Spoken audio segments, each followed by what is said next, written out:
네, 하나님께서 사사시대에 사사들을 사용하시는 모습을 보면 매우 다양합니다. 하나님께서 이스라엘 백성들을 구원하시고자 사용하신 사람들의 모습이 매우 다양한 모습으로 나타나는데, 어떤 경우에는 우리가 생각하기에는 합당치 않다라고 생각하는 그런 사람을 하나님께서 들어 사용하시는 모습도 보게 됩니다. 우리가 지난 시간에 에훗이라는 사사를 우리가 살펴보았는데요, 에훗은 왼손잡이였습니다. 요즘으로 표현하면 왼손잡이라고 그러면 뭐 괜찮죠? 그러나 그때 당시에 왼손잡이라 하면 오른손을 전혀 못 쓰는 사람을 왼손잡이라고 표현을 한 겁니다. 그러니까 오른손에 장애가 있는 사람입니다. 오른손이 덜 자라서 힘을 쓸 수 없는, 그래서 오른손을 못 쓰는, 왼손만 쓸 수 있는 사람을 왼손잡이라고 불렀으니, 그때 당시에 아무리 해도 사회적인 편견 이런 것들이 있었을 거예요. 그러니까 그런 사람을 하나님이 들어 사사로 세우시고 이스라엘을 구원하시는 데 사용하셨다는 것이 참 놀랍습니다. 그런데 오늘은 더 놀랍습니다. 오늘 우리 본문 말씀에 보면 하나님께서 이스라엘의 사사로 사용하시는 인물이 누구냐면 드보라입니다. 드보라가 누구냐면 여인이지요. 여자 사사인데요, 이 사사 시대가 한 430년 정도 됩니다. 꽤 길죠. 오랫동안 한 430년. 그동안에 하나님께서 여러 사사들을 세우시는데 총 12명이 세워지게 됩니다. 뭐 대사사 또 소사사 이렇게 나누기도 합니다만, 6대6으로 이렇게 나누어지기도 합니다만, 12명의 사사들 중에 딱 한 사람만 여자입니다. 모두가 다 남자입니다. 그러니까 이 드보라가 이 사사시대에 쓰임받았다는 것은 대단히 놀라운 겁니다. 어떻게 여인이 하나님 앞에 쓰임받을 수 있었는지. 그때 당시에는 너무나 사회적인 분위기가 가부장적인 그런 사회적인 분위기였기 때문에 도저히 여인이 앞장선다는 것은 있을 수 없는 그런 현상이었어요. 그런데 하나님께서 이 여인을 쓰셨거든요. 드보라가 어떻게 하나님 앞에 쓰임받을 수 있는 자가 되었는지 우리가 함께 살펴보면서 오늘 우리가 하나님 앞에 쓰임받는 인생이 되기를 간절히 소망합니다. 하나님 앞에 쓰임받는 이 의미가 저는 좀 폭넓게 생각을 합니다. 목사로 쓰임받아야 하나님께 쓰임받는 것 같고, 교회 집사로 쓰임받아야 하나님 앞에 쓰임받는 것 같고, 그런 차원을 뛰어넘어서 하나님 앞에 쓰임받는다는 의미가 내 인생 전체가 하나님이 사용하시는 그런 인생이 되기를 갈망한다는 뜻입니다. 내 인생 전체가, 내 인생의 삶이 하나님이 쓰실 수 있는 그런 쓰임받는 인생이 되는 사람이 되기를 갈망한다는 거죠. 그런 인생의 삶을 살아가기 위해서 우리가 어떻게 하나님 앞에 쓰임받을 수 있을 것인가, 이 드보라의 사건을 통해서 깨닫게 되기를 소망합니다. 먼저 이 시대적인 배경을 보게 되면 1절에 보면 에훗 사사가 죽은 이후 다시 이스라엘 백성이 여호와 앞에 악을 행하니라는 말씀이 나오죠. 이 에훗 사사가 우리가 앞에 살펴본 것처럼 모압 왕 에글론으로부터 이스라엘을 구출하잖아요. 그리고 이 이스라엘 나라가 80년 동안의 평화의 기간을 가지게 됩니다. 80년 동안 아무런 일이 없었어요. 적이 쳐들어온다든지 어려운 일을 겪는다든지 이런 게 없었고 편안하게 생활했습니다. 그러니까 에훗 사사가 사사로 있던 그 시대가 가장 오랫동안 80년 동안 평화의 기간을 가졌어요. 다른 사사들을 보게 되면 40년 또는 20년, 7년 이런 현상들이 나타납니다만은 에훗 사사가 다스리던 그 시대는 80년 동안 평화의 시간을 보내는데, 이것이 독이 되었는지는 모르겠어요. 하여튼간 이런 평화의 시대를 살아가면서 오히려 결국에는 이스라엘 백성들이 또다시 하나님 앞에 악을 행하는 모습으로 나타났다는 거죠. 악을 행하였다는 저 단어 하나가 무슨 의미냐면 이스라엘 백성들이 하나님 앞에 우상을 섬겼다는 뜻입니다. 하나님을 떠나서 그 가나안 땅에 있는 여러 신들을 섬겨나가는 모습들이 그들 가운데 점점점 늘어났다는 것이죠. 그래서 하나님을 가까이 하지 않고 하나님을 더 멀리하고 세상과 타협하여 가는 그런 삶의 모습으로 나타내게 되니까 하나님 앞에 그들이 악을 행하였다라고 표현을 하고 있습니다. 하나님께서 오랫동안 참으시다가 하나님께서 징계를 내리시는데, 이 징계는 우리가 잘 봐야 되는데요, 이 징계는 하나님께서 이스라엘 백성들을 그냥 끊어버리기 위해서, 진멸하기 위해서 행하시는 징계가 아니다라는 사실이에요. 물론 징계를 당할 때 정말 힘들겠죠, 이스라엘 백성들이.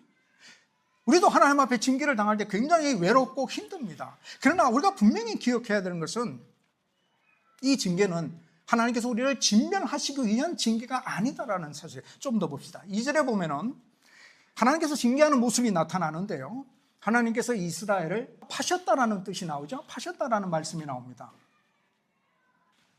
야빈의 손에 그들을 파셨으니라는 말씀이 나오죠. 하나님께서 이스라엘 백성들이 회개하고 하나님께로 돌아오지 않으니까 하나님께서 징계로 이스라엘을 야빈의 왕에게 팔아버리신 사건이 나옵니다. 자, 하나님께서 이스라엘을 팔아버리셨다. 이 팔았다라는 이 의미가 무슨 의미인지 우리는 요셉 사건을 통해서 조금 이해를 할 수 있습니다. 그 안에 담겨있는 하나님의 섭리를 말입니다. 요셉이 형들의 미움을 받잖아요.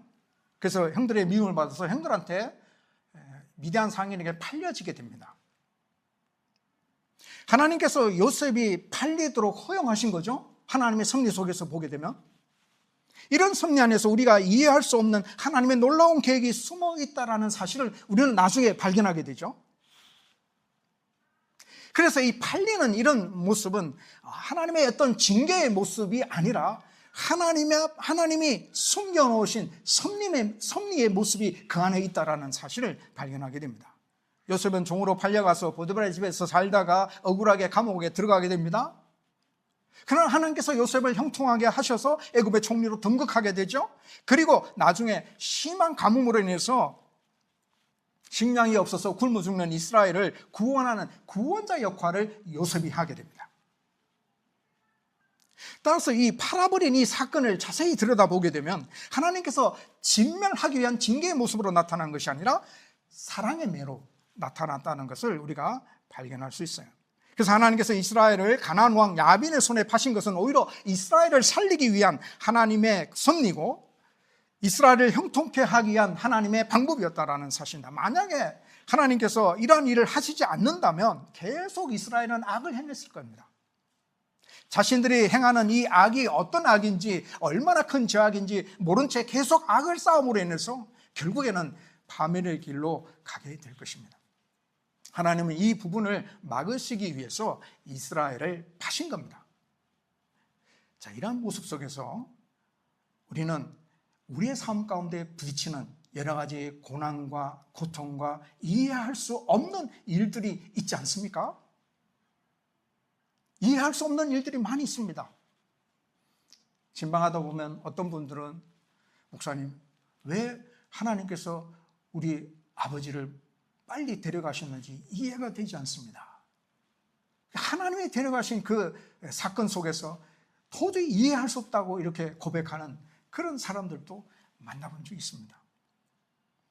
우리에게 주어지는 모든 삶 속에서 일어나는 여러 가지 어려운 일들, 고난들, 또 이해할 수 없는 이런 일들을 만났을 때 우리는 하나님을 원망하기보다는 하나님께서 나를 위해서 특별한 일을 행하고 계신다는 사실을 믿고 이 일을 통해서 하나님께서 나를 성장시키시고 더 좋은 선물을 주실 것을 믿음으로 바라볼 수 있다는 사실입니다. 하나님께서 이스라엘 백성들을 야빈 왕의 손에 파신 모습을 보게 되면 우리에게 주어지는 고난의 모든 삶 속에 하나님께서 깊이 우리가 이해할 수 없는 하나님의 깊은 계획이 그 안에 담겨져 있고 하나님의 백성들을 하나님께서 사랑하시는 사랑의 모습이 그 안에 담겨져 있으므로 진멸이 아니라 사랑의 매로 하나님이 허용하신 일이다라는 것을 이해할 수 있다는 것이죠. 가나안 왕 야빈이 사실은 사사기에만 나타나는 인물이 아니고 여호수아 시대에 나타났던 인물 중에 하나입니다. 이스라엘이 북쪽 왕을 칠 때에 여러 왕들을 연합해가지고 여호수아를 대적했던 인물이 하솔의 왕 야빈이었어요. 그리고 하솔을 통치하던 그 왕을 야빈이라고 이렇게 명칭을 계속 붙여온 겁니다. 여호수아의 전쟁에서 하솔은 완전히 망하게 되고 그러나 이 150년이 지난 지금 이 시점에서 다시 가나안에서 하솔이 다시 일어나게 되고 그곳에 다시 야빈 왕이 세워지게 되고 이들이 이스라엘을 핍박하기 시작했다는 겁니다. 자, 조금 의미가 달라졌어요. 우리가 앞에서 살펴본 이스라엘을 핍박했던 사람들은 메소포타미아 왕 구산 리사다임 왕이었고 또 모압 왕 에골론 왕이었습니다. 이들은 가나안 땅에 있는 민족들이 아니고요, 가나안 땅 주변에 있는 민족들입니다. 그러니까 이스라엘 나라가 가나안 땅에 거주하고 있는데 그 주변에 있는 나라들이 쳐들어와서 이스라엘을 점령해 들어갔던 거죠. 그래서 노역을 시켰던 그런 인물들이었지만, 지금 이스라엘 백성들이 당하는 어려움은 뭐냐면 이 가나안 땅 안에서 일어난 겁니다. 과거 자신들이 정복했던 이 야빈 가나안 족속들, 이제는 그들에게 이들이 정복당해서 괴롭힘을 당하고 있는 그런 상황이에요. 그러니까 심적으로 더 괴로운 그런 상황이죠. 사실 이 하솔 왕 이 야빈은 대단한 군사력을 보였습니다. 여기 성경에 보니까 철병거 900대가 있었다 그러죠. 이 철병거는요, 대단한 겁니다. 요즘으로 표현하면 탱크라고 보시면 됩니다. 그래서 제가 챗GPT한테 물어봤어요. 우리 한국은 탱크가 몇 대야? 이렇게 물어봤더니 2,500대라고 합니다. 근데 이 조그마한 이 도시국가 하솔 이 나라가 탱크 900대가 있었으니 굉장히 많은 거죠. 엄청나게 많은 겁니다. 그리고 3절에 보면은 심히 학대했다는 말씀이 나오죠. 심히 학대했다. 학대라는 것은 이 비틀어 짜다라는 뜻입니다. 비틀어서 짰다. 사실 가나안 이 족속들은 이스라엘 족속에게 한이 맺혀 있겠죠. 저들이 정복당했으니까 억울함을 가지고 있겠죠. 그래서 그들이 이스라엘을 정복했을 때 이스라엘을 쥐어 짜듯이 그들을 괴롭혔다라는 겁니다. 이런 세월이 20년이 흘렀습니다. 그래서 이스라엘 백성들이 이런 고통 속에서 자신들의 잘못을 깨닫고 하나님께 부르짖기 시작한 겁니다. 하나님을 떠났던 상태에서 돌아서서 다시 하나님을 찾고 하나님께 도와달라고, 야빈의 손에서 구원하여 달라고 하나님께 부르짖기 시작한 겁니다. 그때 하나님께서 이 드보라를 세워주신 거예요. 하나님께서 왜 드보라를 세우셨을까? 두 가지입니다. 전 두 가지로 봤는데요. 첫째는 드보라가 하나님의 말씀을 들었습니다. 둘째는 드보라가 하나님의 말씀을 믿었습니다. 아주 심플하죠? 더 이상 없어요. 하나님의 말씀을 듣고 하나님의 말씀을 믿었어요. 그래서 이 여인이 하나님 앞에 쓰임받는 사사가 되었음을 의미하고 있는 것을 발견하게 됩니다. 자, 그래서 좀 더 보면, 첫째, 드보라가 하나님의 말씀을 들었다. 4절에 보면 드보라를 이렇게 소개하고 있죠. 그때 라피도스의 아내 여선지자 드보라가 이스라엘의 사사가 되었는데 라는 말씀을 합니다. 중요한 포인트는 여선지자라는 단어입니다. 여선지자. 온니엘 같은 경우는 장수였죠. 에웃은 왼손잡이였죠. 이 드보라는 그때 당시 여선지자로 있었어요. 이 선지자라는 의미는 뭐냐면 하나님의 음성을 듣고 그 하나님의 메시지를 사람들에게 전달하는 역할을 했던 인물이 선지자입니다. 그래서 드보라가 하나님의 말씀을 듣고 전달했던 내용 샘플 중에 하나는 6절과 7절에 나오죠. 하나님께서, 이스라엘 하나님 여호와께서 이렇게 명령했다. 너는 납달리 자손과 서불론 자손 10,000명을 거느리고 다볼산으로 가서 내가 야벤의 군대 장관 시스라와 그의 병거들과 그의 무리들을 기송강으로 이끌어 내게 이르게 하고 그를 내 손에 넘겨주리라. 이게 하나님의 메시지였습니다. 드보라가 이 하나님의 말씀을 듣고 이 말씀을 백성들에게 알려주는 역할을 했던 선지자죠. 자, 영적으로 깨어있지 않으면 하나님의 말씀을 잘 듣지 못합니다. 영적으로 어두워져 있으면 사람의 말에 쉽게 넘어갑니다. 신앙이 견고하지 않으면 주변의 사람들의 말에 심하게 흔들리게 됩니다. 그러나 모든 평안은 하나님의 말씀으로부터 옵니다. 하나님의 말씀을 듣고 하나님의 인도하심을 갈망할 때에 진정한 평안을 누릴 수 있습니다.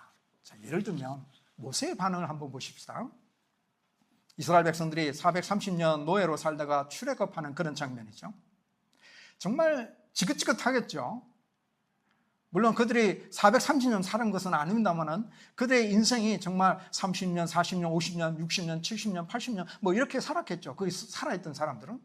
그러나 그들의 모든 삶이, 인생이 종으로 살았던 삶의 모습이었어요. 어릴 때부터. 또 나이 드신 분은 한평생 정말 종으로 사는 거죠. 젊은 사람은 젊을 때까지 종으로 사는 것이고.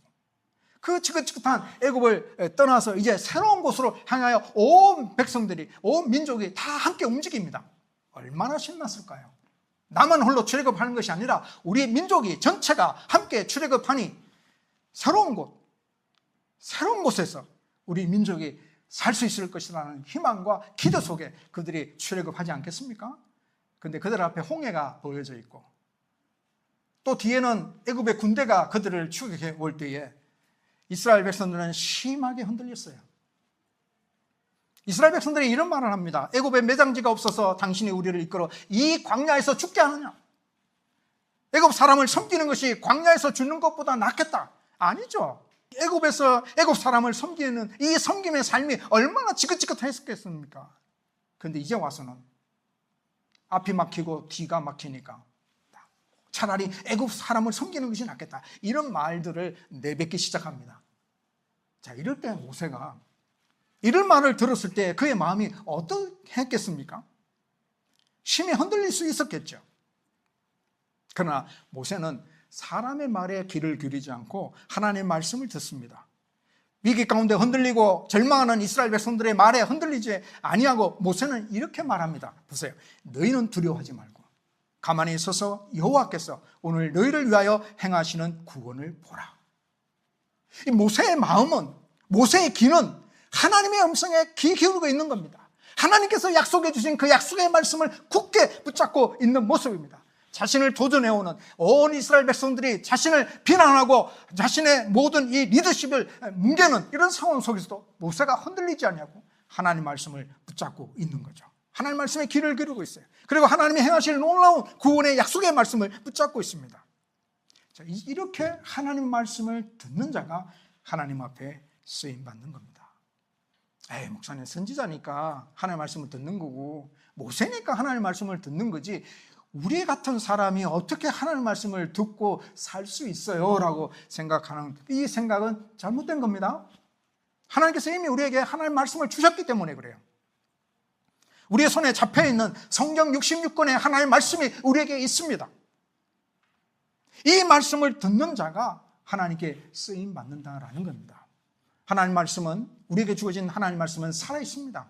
그 말씀을 우리가 묵상하고 그 말씀을 깊이 생각할 때에 이 말씀 속에서 하나님이 우리에게 약속해 주신 약속의 말씀이 있거든요. 그 약속의 말씀을 듣고 믿고 행하게 되기 때문에 하나님의 크신 은혜가 우리의 삶 속에 나타난다는 거죠. 우리들에게 승리를 약속해 주신 말씀들이 많이 있습니다. 그 말씀을 듣는 자가 하나님께 쓰임받으며 모든 고난 가운데 승리할 수 있습니다. 자, 두 번째, 드보라가 하나님의 말씀을 믿었어요. 사실 이 여선지자가 이 전투에 가담한다는 것은 어렵기 때문에 하나님께서 이 드보라를 위해서 장수 바락이라는 인물을 붙여주셨어요. 그래서 드보라가 이 바락을 찾아가서 바락에게 너가 전투에 출전하라고 이렇게 권면하는 장면이 나오는 거죠. 그래서 이 드보라가 바락에게 하나님 말씀을 전합니다. 그를 내 손에 넘겨주리라 하신 이 말씀을 드보라가 이 바락에게 넘겨줘요. 이야기합니다. 지금 드보라는 아직 적과 싸워보지 않았어요. 싸우기 전에 객관적인 전투력을 살펴보면 절대적으로 이스라엘이 불리한 상황입니다. 그런데 드보라는 하나님 말씀을 듣고 그 말씀을 믿고 흔들림 없이 바락에게 선포합니다. 그를 내 손에 넘겨주리라 하나님이 말씀해 주셨다. 그러니까 다시 말해서 하나님께서 승리를 주신다고 약속해 주셨다라는 것을 선포하고 있는 겁니다. 바락에. 사실 우리에게 신앙생활을 해나갈 때에 필요한 믿음이 바로 이겁니다. 우리가 하나님 말씀을 듣고 그 하나님 말씀이 그대로 될 것을 믿는 믿음이 우리에게 참 필요합니다. 하나님 말씀은 없어지지 않습니다. 마태복음 24장 35절에 보면 천지는 없어질정 내 말은 없어지지 아니하리라. 여러분 이 말씀 믿습니까? 하나님 말씀이 정말 없어지지 아니한다라는 이 사실을 믿는다면 정말 우리가 그 하나님 말씀을 소중하게, 그 하나님 말씀을 귀하게, 그 하나님 말씀을 열심히 듣는 것이 마땅하잖아요. 왜냐하면 하나님 말씀은 없어지지 않는다니까요. 또한 하나님의 말씀은 영원하다고 말씀합니다. 이사야 40장 8절에 보면 푸른 마르고 꽃은 시드나 우리 하나님의 말씀은 영원히 서리라고 했어요. 우리에게 주어진 하나님의 말씀, 그 약속의 말씀은 우리의 상황과 환경을 뛰어넘어 반드시 이루어집니다. 그러므로 우리가 인생의 어두움과 안개 속에 있어도 주님의 약속의 말씀을 의지하여 믿음으로 나아가면 반드시 승리는 우리의 것이 될 것입니다.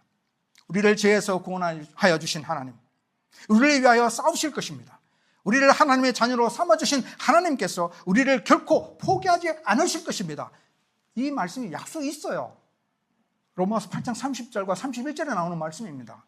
만일 하나님이 우리를 위하시면 누가 우리를 대적하리요? 자기 아들을 아끼지 아니하시고 우리 모든 사람을 위하여 내어주신 이가 어찌 그 아들과 함께 모든 것을 우리에게 주시지 않겠느냐라고 말씀합니다.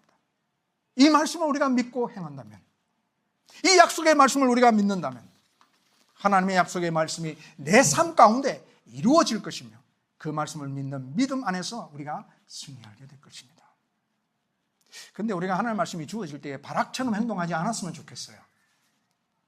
도보라가 하나님의 말씀을 바락에게 전했어요. 그때 바락의 반응이 참 이상합니다. 하나님께서 도보라의 입을 통해서 승리의 말씀을 주셨는데 바락이 전쟁터에 안 가겠다는 겁니다. 큰일 났죠. 장수가 전쟁터에 나와서 싸우지 않겠다는 거예요. 그 8절에 나옵니다. 바락이 그에게 이르되 만일 당신이 나와 함께 가면 내가 가려니와 만일 당신이 나와 함께 가지 아니하면 나도 가지 아니하겠노라. 도보라가 함께 가면 난 가고 도보라가 안 가면 난 안 가겠다는 겁니다. 참 우습죠. 장수가 여인을 앞세우고 있는 모습을 보게 됩니다. 좀 어떤 의미에서는 좀 이해가 갑니다. 하나님께서 도보라와 말씀하시니까 전쟁터에 나갔을 때 도보라가 있으면 하나님 말씀을 들을 수 있으니까 안심이 되고, 그래서 함께 가지 않으면 안 가겠다라는 이런 의미로 이야기했을 거라고 판단이 되니까 어느 정도 이해가 가기는 합니다만은, 근데 우리가 봐야 할 것은 하나님 말씀이 주어졌거든요. 하나님께서 승리를 주시겠다라고 말씀해 주셨기 때문에 그 말씀을 붙잡고 가면 됩니다. 그 말씀을 붙잡고 가면 되는데 바락에는 이 말씀을 붙잡을 믿음이 없었던 거예요. 자신보다 더 성숙해 보이고 괜찮아 보이는 도보라와 함께 가면 하나님의 도움을 받을 수 있을 것 같고, 도보라 없이 나 혼자 가면 하나님께서 도와주지 않으실 것 같은 그런 마음이 들었기 때문에 바락이 이런 행동을 나타낸 겁니다. 하나님의 말씀을 붙잡지 않고 사람을 붙잡는 거는요, 이방 종교입니다. 자, 이 말이 참 중요해요. 하나님의 말씀을 붙잡지 않고 사람을 붙잡는 것은 이방 종교입니다. 기독교는 하나님의 말씀을 붙잡는 겁니다. 사람을 바라보며 신앙생활을 하는 것이 아니라 하나님의 말씀에 의지하여 신앙생활을 하는 것이 기독교입니다. 그래서 내가 믿는 하나님이 나의 하나님이 되어야 진짜 믿음 있는 사람입니다. 내가 믿는 하나님이 누구의 하나님? 저 사람 보니까 신앙생활 잘하고 정말 믿는다고 하는데 정말 거룩한 삶의 모습을 가지니까 저 사람 보고 나 하나님 믿어. 이러면 이 신앙은 잘못된 겁니다. 유명한 목사의 하나님이시니 내가 그 하나님을 믿는다라고 하면 그것은 잘못된 신앙입니다. 여러분, 갈멜산에서 엘리야가 바알과 아세라 제사장과 850명과 대결을 하는 장면이 나오잖아요. 거기서 하나님께서 불러 응답하신 장면도 참 놀라운 것이지만 그 제단을 쌓아 나아가는 엘리야의 신앙의 모습이 참 놀랍습니다. 엘리야가 이렇게 고백합니다. 열왕기상 18장 36절에 보면 주께서 이스라엘 중에 하나님이신 것과 내가 주의 종인 것과 내가 주의 말씀대로 이 모든 일을 행하는 것을 오늘 알게 하옵소서. 내가 주의 종이라는 말씀이 나옵니다. 내가 주의 종입니다. 하나님이 나의 주인이십니다. 하나님이 나의 하나님이십니다 라고 고백하는 그 신앙의 고백이 여기에 나타나고 있다는 사실이에요. 바락은 모든 전쟁에서 승리를 주시는 분이 하나님이심을 믿지 못하고, 선조들이 가나안 땅을 점령할 때 하나님 말씀을 믿고 순종해서 가나안 땅을 점령했잖아요. 이런 사실들을 듣기는 들었지만 그 사실을 자신의 마음에 받아들이지 못하는, 믿지 못하는 연약한 믿음의 모습으로 인해서 바락은 함께 가지 않으면 안 가겠다라는 신앙의 여러 가지 약한 모습들이 나타난 것을 보게 됩니다. 하나님 말씀을 믿는 자가 하나님 앞에 온전히 쓰임받을 수 있습니다. 말씀을 맺겠습니다. 이스라엘 백성이 80년 동안 평화의 삶을 살면서 풍요로움 속에서 하나님의 구원을 잊어버리고 다시 우상을 섬기는 악행을 행하게 됩니다. 하나님은 이런 이스라엘 백성들을 하솔의 왕 야빈에게 팔아버리시는데 이것은 진멸이 아니라 회복을 위한 하나님의 사랑에 매였다라는 사실입니다. 그러므로 우리도 우리의 삶 속에 하나님이 허용하시는 여러 가지 고난이 있고 힘든 일이 있다면 그것이 진미를 위한 징계가 아니라 하나님의 사랑의 매다라는 사실을 여러분 꼭 기억하시기 바랍니다. 그 고난 속에서 우리가 신앙이 자라고 성숙해지고 또 하나님의 놀라운 축복이 그 뒤에 숨어져 있어요. 하나님의 복이 거기 기다리고 있습니다. 잘 믿음으로 인내해 나가고 견디어 나가면 하나님의 복이 임하게 될 겁니다. 하나님께서 드보라를 사사로 세우시는 모습을 보게 되면 어떤 외적인 조건이 아니라 첫째, 하나님 말씀을 듣는 자를 하나님께서 쓰셨다라는 사실을 알 수 있습니다. 우리가 하나님 말씀의 귀를 잘 기울이기를 원합니다. 오늘 우리에게 주신 하나님의 말씀, 성경 66권의 말씀을 우리가 읽고 묵상함을 통해서 매일 하나님 말씀을 듣고 그 말씀을 들은 바대로 순종해 나가는 자가 하나님 앞에 쓰임받는 인생의 삶을 살게 될 겁니다. 둘째, 하나님께 쓰임받은 사람은 하나님 말씀을 믿는 사람이었습니다. 하나님께서 그를 내 손에 넘겨주리라 하신 말씀을 드보라는 믿었습니다. 정말 이 야빈에게는 철병거가 900대가 있어서 압도적인 군사적으로 강한 나라였지만 이 나라와 싸워야 하는 현실 앞에서도 하나님의 말씀을 믿었기 때문에 드보라는 도전했습니다. 그런데 장수 바락은 하나님의 말씀보다는 드보라라는 사람을 의지하는 신앙의 한계를 드러내게 되죠. 우리는 하나님을 나의 하나님으로 받아들이고 믿어서 하나님이 나의 하나님이 될 때에 그 하나님 말씀이 내 삶의 길에 빛이 될 겁니다. 하나님의 말씀을 듣고 하나님의 말씀을 믿고 하나님께 쓰임받는 자 되어서 하나님이 약속해 놓으신 수많은 약속들을 우리가 받아 누리는 축복된 삶을 사시기를 주의 이름으로 축복합니다.